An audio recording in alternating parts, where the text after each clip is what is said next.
New video shows Shamsuddin Jabbar racing a rented pickup truck down Bourbon Street with people desperately jumping out of the way. FBI officials say they now believe the U.S.-born former serviceman acted alone. We do not assess at this point that anyone else involved in this attack is involved in this attack except for Shamsuddin Jabbar, the subject you've already been briefed on. An attack that killed at least 14 and leaves more than 35 still hospitalized.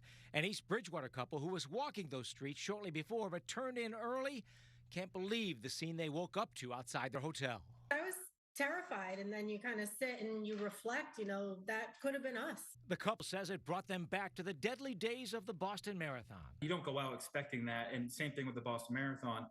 And then on the first being joy and happiness to, a terrible event that happened. Investigators revealed that the 42-year-old Jabbar posted videos online as he drove to New Orleans in the hours before the attack, claiming that he joined ISIS before the summer.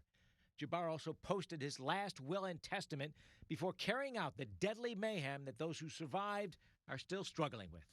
The triage process it's brutal. I mean, you've got to focus on the people who are alive but are on the verge. I mean, it was horrible to see, absolutely horrible. The FBI says Jabbar actually visited the scene of his attack a few hours earlier Wednesday morning, placing 2 coolers with explosives inside.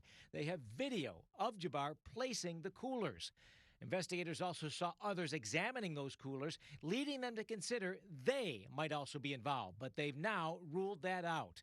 Police later safely detonated the explosives. They follow the leads, and they're being transparent, and the problem with transparency is you talk about the investigation as it goes and not when you're actually absolutely sure of something, but then you come back and tell them this is what we found out. CNN has acquired video it says shows Jabbar loading up the truck outside the New Orleans rented home where he was staying before the attack.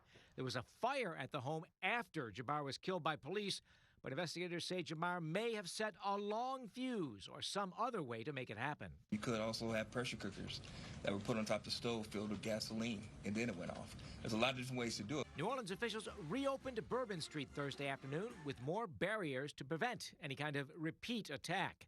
The city's police chief says she was unaware those barriers were available, but she rejected suggestions they might have prevented Jabbar's deadly drive. A terrorist is hell-bent on destruction.